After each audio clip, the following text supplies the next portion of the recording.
Make sure you guys hit the subscribe button if you guys are enjoying the content that we're throwing up. And make sure you guys hit the like button if you enjoy the video. And yeah, let's begin. Okay, so continuing on with our videos on Doctor Strange, here's the thing. I didn't even realize it was going to do that well, right? It was just like Doctor Strange, or it was like Galactus meets Dormammu. And then you guys went crazy on that video, which I guess is something everybody always wanted to see, was like Doctor Strange meeting Dormammu. Like, what happens when these two beings of crazy power encounter one another?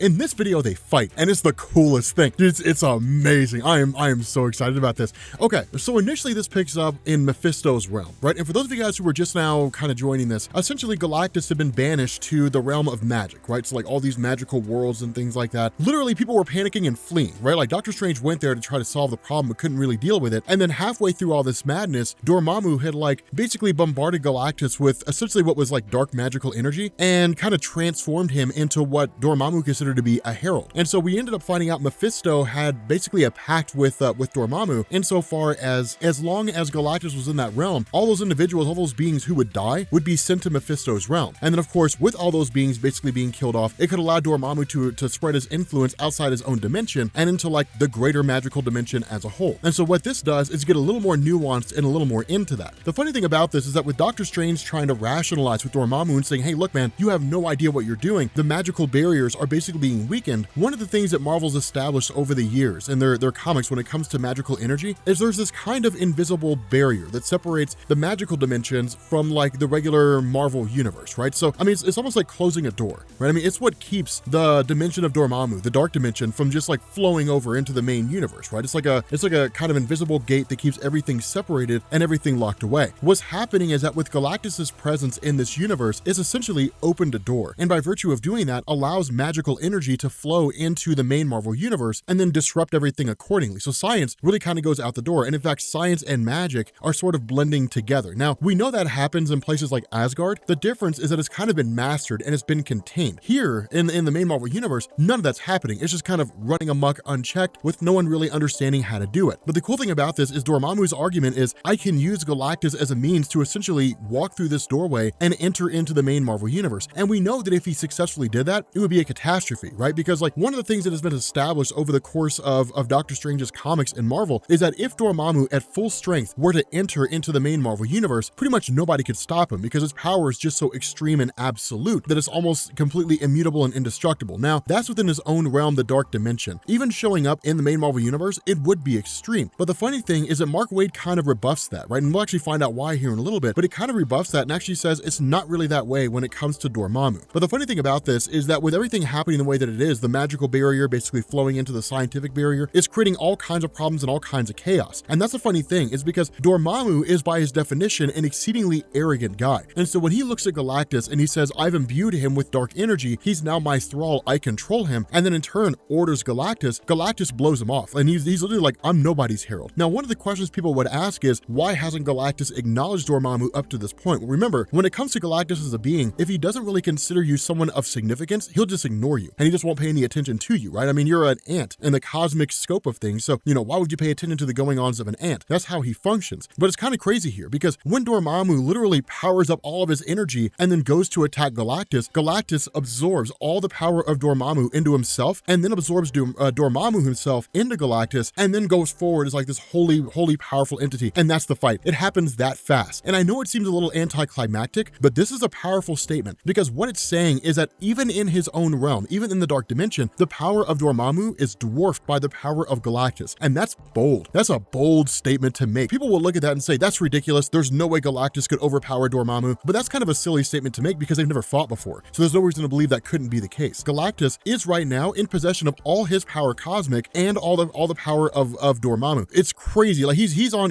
a scale of power that he's never experienced before. And even Doctor Strange is like, so we're basically screwed. Like there's really nothing we can do here. Like we're talking about a guy who already had the power of Galactus, right? Like the ability to like create life and all that kind of stuff. And now he's got all the magical energy of Dormammu, which amplifies his power even more. It's crazy how capable and how powerful powerful he's become here. Now, the other half of this is that realizing what it was Dormammu said and making reference to Mephisto, Doctor Strange takes off and says, fine, we have to go find Mephisto. We have to talk to him and figure out what's going on. And when the two of them talk together, the discussion of Doctor Strange, or at least the argument he makes here, is, look, the boundaries between magic and science are going away, and it's permeating the entirety of the universe, which includes your realm. So it's only a matter of time before your realm will be subjugated by whatever all this chaos is that happens to unfold. So either you can be on board or you can perish with everybody else. And Mephisto's response is, no, my realm is fine. Now, of course, the way this is done, it's obvious Mephisto realizes his realm would be in jeopardy, like his dimension would probably perish. But he doesn't side with Doctor Strange immediately. Instead, what he says is, I will free Clea and Umar, the sister of Dormammu. I will do that, but so long as you make a bargain with me. Now, this is dangerous because remember, when it comes to Mephisto, he takes the souls of those he makes bargains with, and it's usually a catch of some sort, right? So like, let's say for example that you were a person who like lost your legs. You would say, if you give me back my legs, I will serve as like your ghostwriter or something along those lines. Mephisto would say, okay, I will give you your legs back and you can be my ghostwriter. And so he'll give you your legs, and then he'll in turn, he'll take away your ability to feel them, right? So like, you have your legs back, but you still can't use them. Or he would give you your legs back and then take away your arms or something along those lines. There's a catch to it. And so basically there's no real benefit for you to be in league with him. And then when you die, he gets your soul. So with Doctor Strange, he basically says, okay, I will make a pact with you. You can call me up for a favor at some point, and I will be bound to you to fulfill this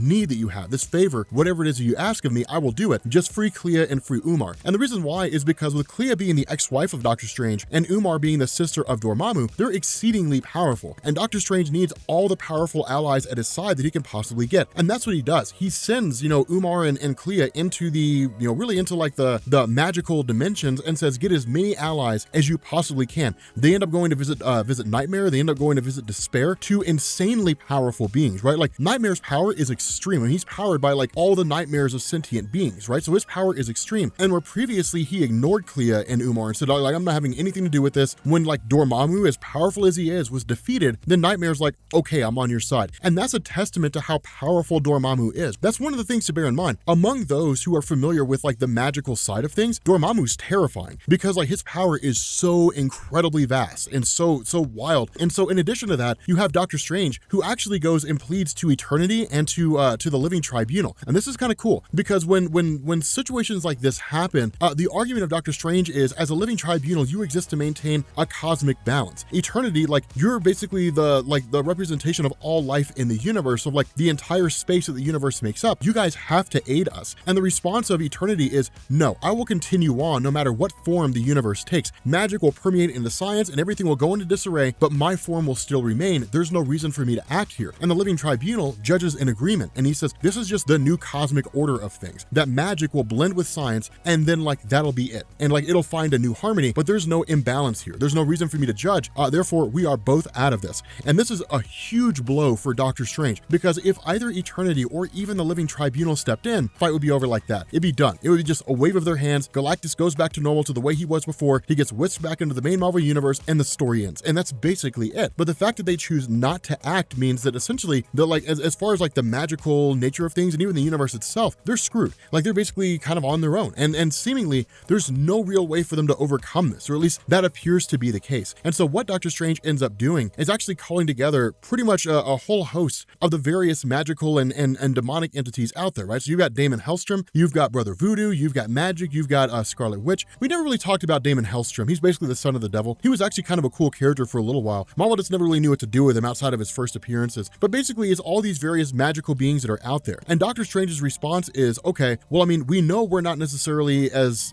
equipped as we could be, right? Because I mean, despite the power they have here, even with Scarlet Witch, she's not channeling the power of Chthon. She's not like House of M level. But what you have here is where Doctor Strange is like, okay, so this is all we have. Then that's fine. We'll do the best that we can. He basically gets a response from like everyone, where he's kind of like, okay, our numbers are not that high, but we, I kind of wish they could be. Then it's like, okay, well then allow us to help. So what we get here are the Inhumans. We get Valkyrie. Remember, a lot of this actually takes place before the War of Realms. We have Nova. We have like basically all these different beings, like the Silver Surfer, Gladiator of the Shi'ar Imperial Guard. You've got like the Incredible Hulk. You got pretty much all the heavy hitters in Marvel. You've got a lot of heavy hitters, like a lot of powerful guys here. I think even Captain Universe is here. And so Doctor Strange is actually kind of heartened by this, you know, because it's like, okay, so like we have a chance to basically win here. Like we've got some very, very powerful people. Hopefully it'll be enough, but we stand a much better chance than we did before. So when the question's asked, what do we do? His response is keep a tight formation, keep the faith, and above all,